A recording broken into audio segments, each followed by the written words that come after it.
Spring training games have started, and we've already got an injury scare for the little savior, and some positive news about the Rangers' starting pitching staff one time through the rotation. Talk about all that and more on this episode of Locked On Rangers. Let's get into it. You are Locked On Rangers, your daily Texas Rangers podcast. Part of the Locked On Podcast Network, your team every day.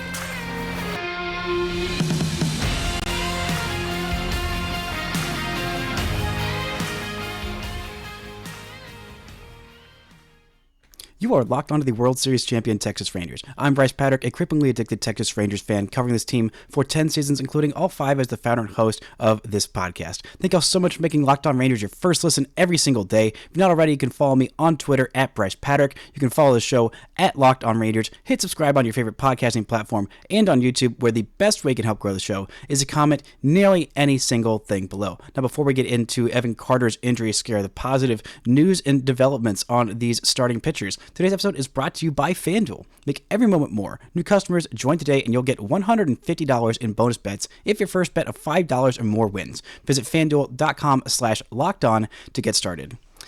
Now, the Rangers have 3 spring training games under their belts so far, and the most important thing to come out of those spring training games was an injury scare on Sunday's 0-0 tie to the San Francisco Giants. Yes, they do have ties in spring training. It's not that big a deal. But the scariest news to come out of these first 3 games is that Evan Carter left the game on Sunday with a hit by pitch. The first lefty that he faced, he got hit in the arm by some velocity from Mr. Harrison, Kyle Harrison, from the San Francisco Giants, the 22-year-old left-handed pitcher. Nailed Evan Carter in the forearm with a pitch. He left the game immediately. Trainers came over to him, and Rangers Twitter for about 40 minutes was a burst with, oh God, oh no, this is how it starts. This is how bad things happen. This is how everything is going to come apart. This is deeply upsetting. This 21-year-old budding superstar is going to get injured in spring training, and we're going to have to miss him for some amount of time. Well, the good news came back less than an hour later. According to the Rangers, they had the good news themselves within about 5 minutes of him leaving that game. But the x-rays were negative. There is no broken forearm. There's just a bruise. He is day-to-day at this point. But still a concerning thing to see happen to your 21-year-old phenom, who was a postseason superhero and the Rookie of the Year favorite at this point in the American League, according to FanDuel's odds. But Evan Carter, this is not the first time he's gotten hit by a pitch. It certainly won't be the last time. But it was one of the major concerns about him last year. Not that he gets hit by pitches too much. It's that he is very thin. He's a very tall young man, but he is very thin. He is not the most beefy of boys.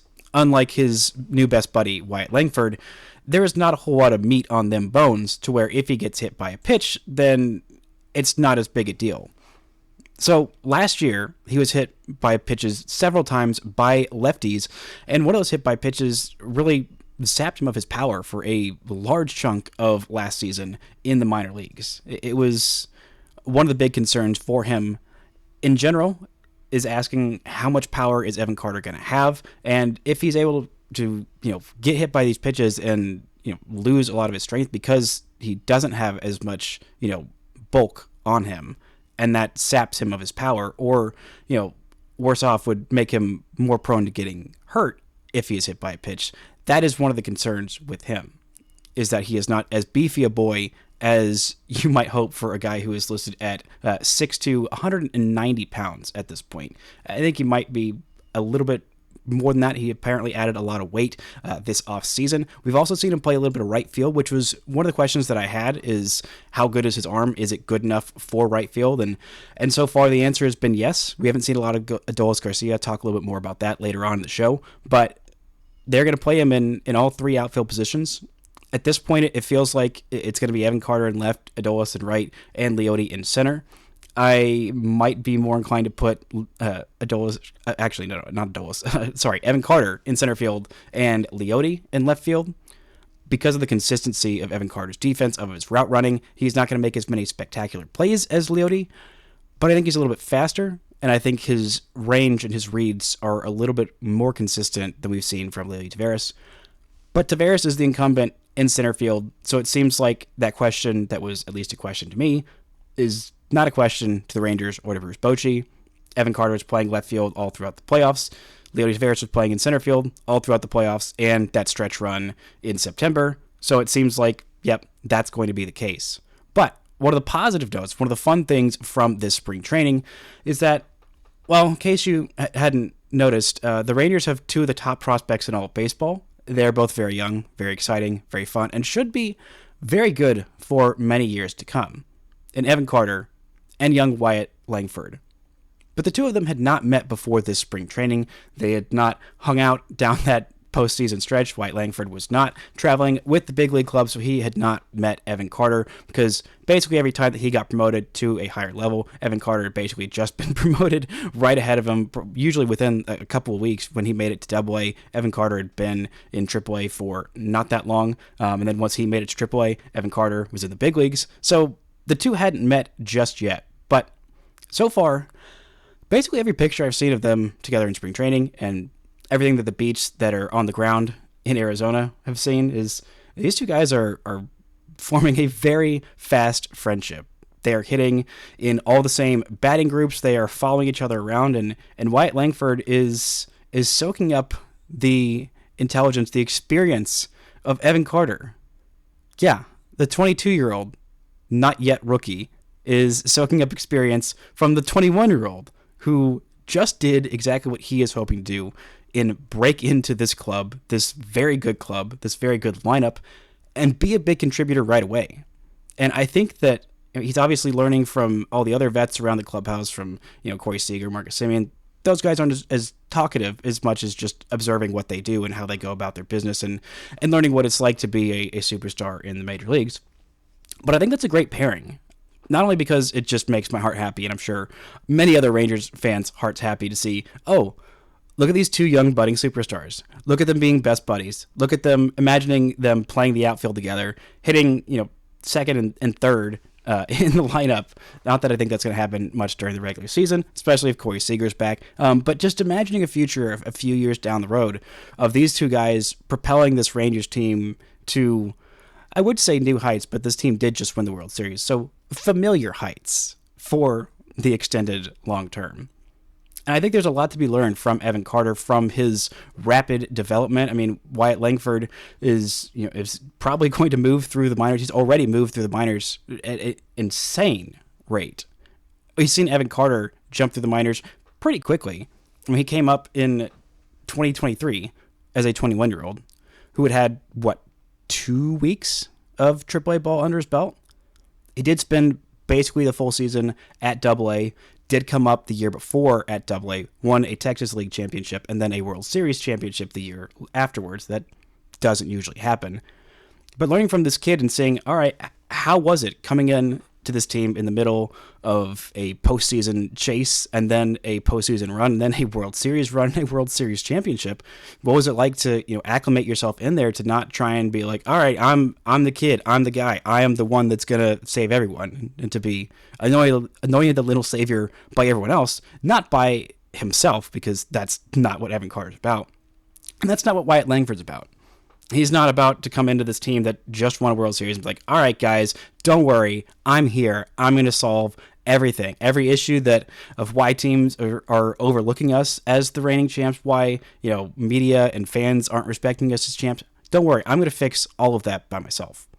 Because he's not. Neither of these guys by themselves are going to fix that. But I think learning from someone who literally just went through what he's hoping to go through, learning how to acclimate to this clubhouse, what to do, how to go about your business, what things are different from the major leagues than the minor leagues, because Langford didn't even have that much time in the minor leagues. It was 200 plate appearances in the minor leagues, plus 8 or 12 or however many he got in the postseason that unfortunately Baseball Reference doesn't track, which is very annoying and frustrating me. But anyway, he is learning from someone who literally has just been there, just done that, forming that budding friendship, that superstar, hopefully future superstar tandem that could be stars as early as this year. Because, I mean, the expectations are sky high on both of these guys, but they're also not going to be under a lot of pressure because the rest of this lineup is so stinking good. The rest of this team is so stinking good, and they are riding the confidence high of just winning a World Series and also being the underdogs and underestimated and picked by many different places to finish third in their own division coming off a championship. But I think that's just a very exciting development from this early first 3 games, first week and a half or so of spring training, seeing those two being buddy-buddy, couple of country boys, couple of early draft picks that might just turn around the future and long-term health of this Rangers team. Coming up, we're going to look at what we've learned so far from the pitching staff, some impressive, important developments, including from a prospect that I did not have high hopes for doing anything in this spring training. Right after this word from our sponsors. This episode is brought to you by FanDuel. Get buckets with your first bet on FanDuel, America's #1 sportsbook. Because right now, new customers get $150 in bonus bets with any winning $5 bet. That's $150 if your bet wins. They've got all kinds of different bets you can make on the NBA, on NHL, on MLB. They've already got some early bets there. They got Evan Carter as the odds-on favorite to win AL Rookie of the Year, and his new best buddy, Wyatt Langford, has the third best odds to win AL Rookie of the Year. I think either of those guys are a solid bet. They're going to be fighting with Jackson Holiday, but I think both those guys are going to have a great season this year. So just visit FanDuel.com/lockedon and shoot your shot. FanDuel, official sportsbook partner of the NBA. Shout out to the everydayers for making Locked On Rangers your first listen every single day. On tomorrow's show, I'll be back and talking about this spring training game that's happening this afternoon and why Marcus Semien is so important to this Rangers lineup as the everyday leadoff man. Now, we are almost officially finally one trip through the rotation in this spring training. The only starting pitcher who hasn't pitched yet is John Gray. We'll talk about him in just a second. But so far, so good with this starting rotation. This rotation, there have been a lot of questions about it this offseason, and it would be kind of nice to have Jordan Montgomery back to kind of shore up this rotation just a little bit more, especially in this first half, while there are 3 very good starting pitchers on the shelf. But so far, so good in this spring training. Nathan Eovaldi has looked very, very good, and one of the most positive developments is him sitting 96 miles an hour, his first time out in spring training. Went 2 innings, allowed a hit and a walk, no runs, no strikeouts, but sitting 96, that is an important development. There's not a whole lot of data out there for StatCast-wise for these spring training games, unfortunately. It's not as readily available as it is during the regular season, so you're kind of having to rely on eyewitnesses, people who are watching the gun out there in spring training, whether it's the broadcast, whether it's the beat writers, or whoever else is out there. But that's a very positive development for him coming out there, and so early on, having that premium velocity. Now, there's not many pitchers in this starting rotation that have more of importance of them maintaining that velocity, having that higher velocity, high-end velocity than Eovaldi. We saw when he was basically rehabbing at the big league level, when his stuff was playing down, when that velocity was down during the regular season, he was not nearly as effective as a pitcher in the second half when he was hurt and coming back. But when he regained that velocity, when he was sitting in the mid-90s as opposed to the lower 90s, it just made every single bit of his arsenal that much more potent. It's part of why he was so incredibly good in the playoffs, because he was fully healthy, because he was fully that dude, empowered with the high-end velocity and the combination of how much better that makes his splitter, how much better that makes his curveball, his cutter, all the other aspects of his repertoire. And they play so much better when that fastball is up and moving and, at the top of the zone. When he can, locate that fastball there with the premium gas, it makes it nearly impossible for hitters to hit. And it sets up getting them to chase at those splitters below the zone, out of the zone, in the dirt. It makes it so much more effective. So him just simply being that high end and going multiple innings in his first time out, that is a very good sign about Nathan Eovaldi. He is so incredibly important to this team, to how they stack up in the first half, and to how well this team can, just maintain competing with the Astros and the Mariners or whoever else is in that playoff hunt around there, while they wait for the reinforcements from the starting pitching staff in Scherzer, in eventually DeGrom and Tyler Mahle as well. Nathan Eovaldi is going to have to be that dog that we saw in the first half of last year and in the playoffs last year and kind of carry this rotation. And I think he can definitely do it for the first half. Now, if that load needs to be lightened for him in the second half so that he is, fully healthy, fully ready for the playoffs, I think that once they get those reinforcements in their rotation in the second half with Scherzer, Malley, DeGrom, then you can take a little bit of that pressure off of Eovaldi. You can not have to run him as hard into the ground that I think they might have to do in this first half, which was kind of what they did in the first half last year. And he stepped up in a huge way. I mean, he was so important, that starting pitching staff, and he was such an important part of this team, staying out in front in the AL West for as long as they did. This rotation to start the year is not that different from the first half rotation of last year, which is when the Rangers were getting off to their insane start and getting that big old lead in the AL West. They didn't have DeGrom for most of that. They didn't have Scherzer for that first half. They didn't have Jordan Montgomery. They had Martin Perez and John Gray and Dane Dunning and Andrew Heaney and Nate Eovaldi. And that's what they have right now. And I think that staff is good enough to carry them at least to be 500 or above 500, or at least competing for a playoff spot, which is what the goal is in this first half.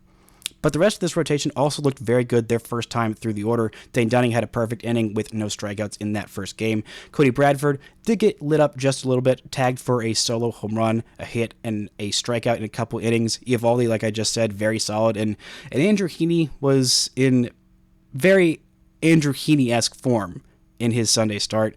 Got into trouble very early on, allowed a walk on the first 4 pitches, then plunked a guy, and, we know what Andrew Heaney can do when he gets into a big jam. He really turns up that strikeout stuff and gets even more relentless, even more locked in and loaded, and ended up with 2 innings pitched, 1 hit by pitch, 1 walk, and 5 strikeouts.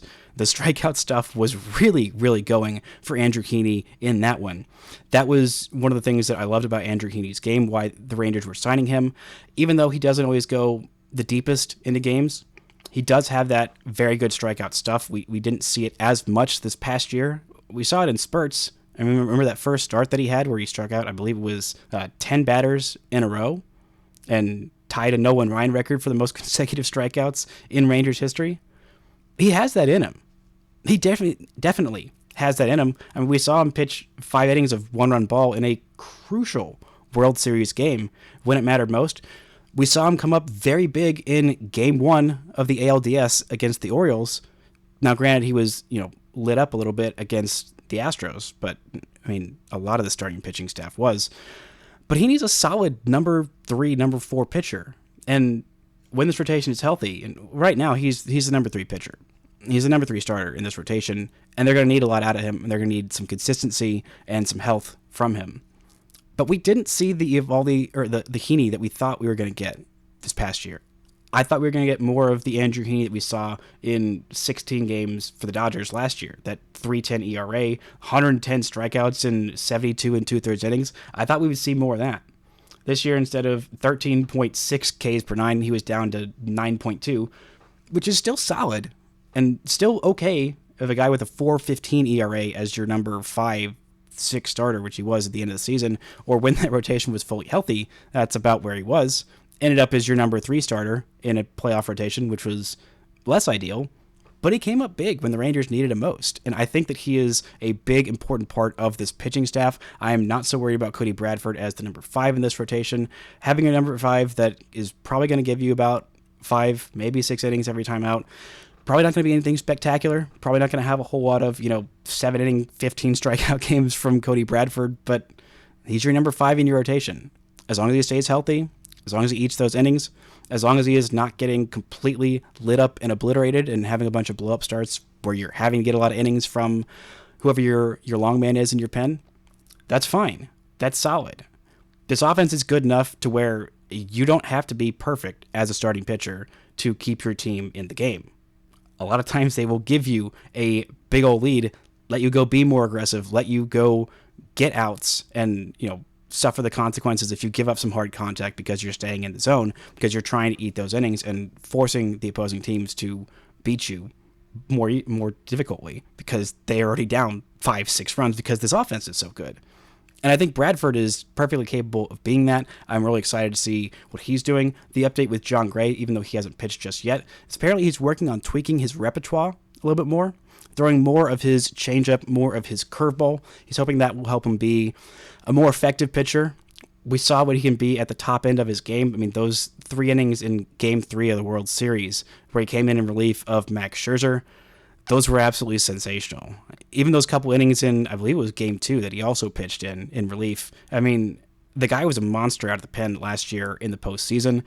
Hoping that he can be fully healthy, and even if he is fully healthy, but if this rotation is fully healthy, I'm not sure he's going to be in the starting rotation come playoff time. I mean, ideally for me, I think the playoff rotation goes DeGrom, then Eovaldi, then Scherzer, then I'd say Malley as your number 4 starter, which means you get to put John Gray in the pen in the playoffs, and we saw how effective that can be. Now, that's imagining that everybody is fully healthy and, fully at their best come playoff time. That's not a guarantee with 3 starters on the wrong side of 30 that are coming off of major injuries, but it's entirely possible. And even if one of those guys isn't their, fully healthy self ready to be in your playoff rotation, John Gray is your number 4 starter in a playoff series. That's really darn good. That is a good number 4 starter. That is a lot better number 4 starter than most teams have. The depth of this rotation is a little sketchy behind that. We did get some good news on Owen White so far in this spring training outing. Did get touched for a run and a couple of hits, but he was sitting 94 to 96. That is incredibly good news, because last year with that neck injury, I mean, he was in a rough way, and they're going to need something from Owen White this year.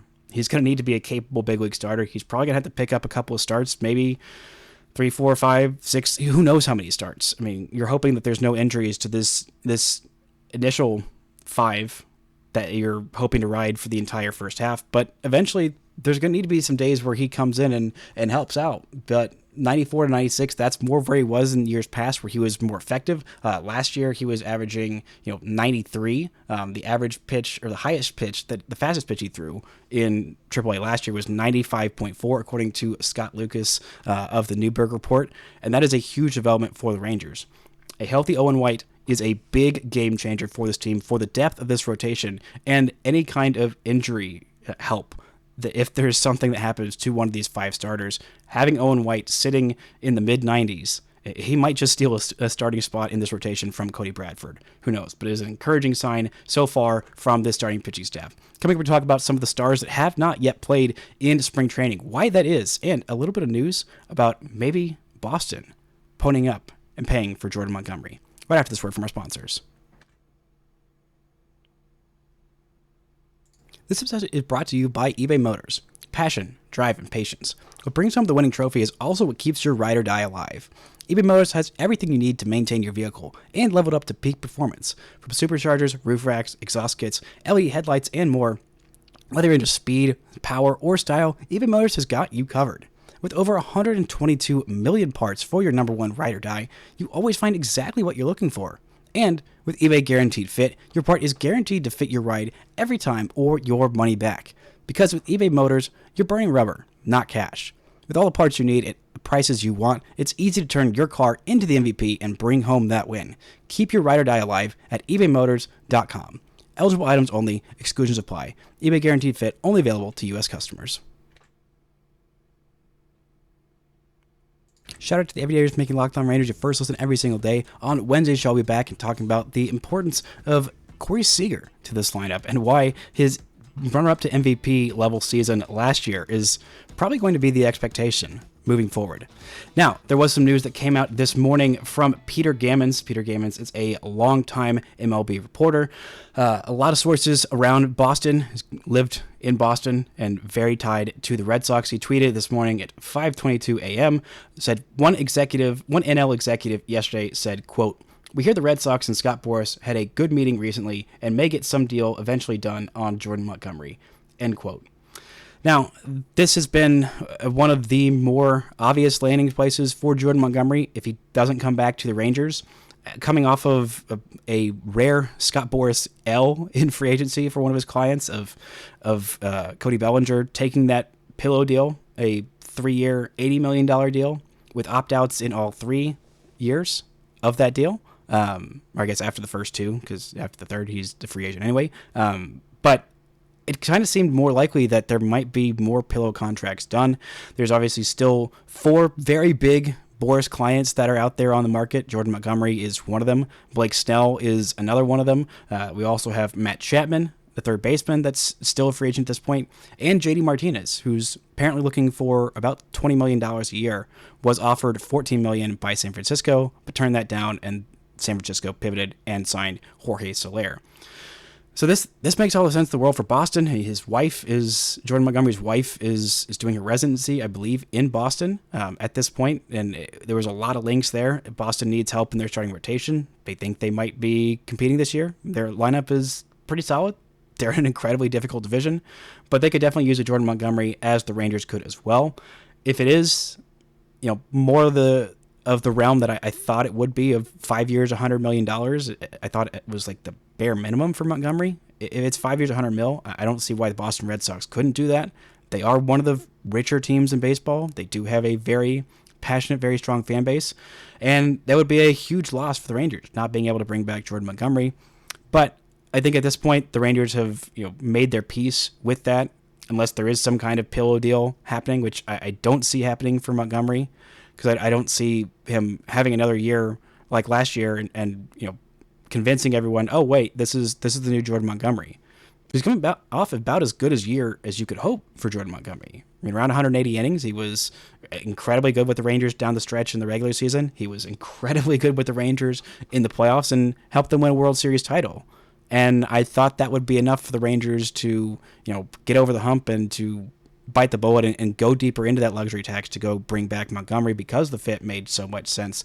Because at that point, you might have a 5-man rotation in the playoff time, if everyone's healthy, where Tyler Mahle is your number 5 starter, and he might end up in the bullpen. Or that might be Max Scherzer ending up in the bullpen, and a 4-man rotation of DeGrom, Eovaldi, then Scherzer and Montgomery. That's an insanely good playoff rotation. It's still going to be pretty good even without Montgomery, assuming those guys are healthy, or even if one of them isn't, that's still a darn good rotation. And with this Rangers lineup, it's good enough. But just a frustrating development. It seems like that deal, it makes too much sense for it not to happen. I mean, Montgomery makes a lot of sense a lot of places, and I still don't understand why the market's been held up to this degree. He's not asking for $180 million over 6 years. I think his demands are pretty reasonable, and that would be a pretty decent price for a guy who I think is still very underrated and could help a lot of teams, especially this Rangers team. But if that ends up being where he goes, good on him. He is a World Series hero forever. Thank you for the 3-month stretch of bringing a Rangers World Series championship to Texas.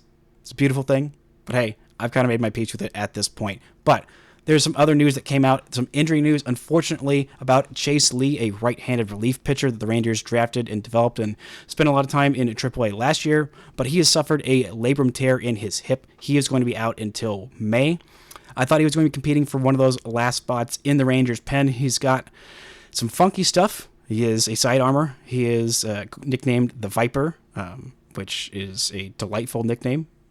Because Sidewinder to Viper, that's just kind of how these baseball nicknames go. A guy from the University of Alabama as an Alabama alum. Very excited to see Chase Lee do some things with the Rangers, maybe in the big leagues this year. Not entirely sure. I think I was more expectant that he would make his big league debut and help out the Rangers pen last year than I was with Grant Anderson, but Anderson proved himself to be a solid big league reliever, and this is a bummer for Chase Lee. Thankfully, it's just out until May, not a longer term injury than that, but still definitely going to hurt the depth of competition for those final spots in the Rangers pen. Now, last bit of news is that we have not seen Adolis Garcia or Jonah Heim in a spring training game yet so far. They have the lineup out for today's game as I am recording this, and neither of those guys are in the lineup.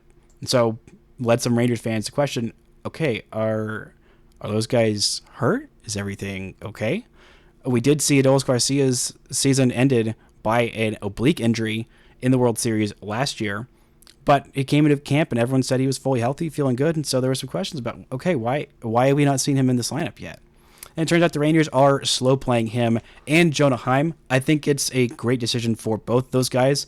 They're both coming off a very, very long season where they both had to endure some injuries that were really tough on them. The wrist injury for Jonah Heim was a toughie. It was very difficult for him to come back and hit like his regular self after that injury. He did find it for a little bit of a stretch in September, but overall just wasn't quite the hitter that he was earlier on in the season.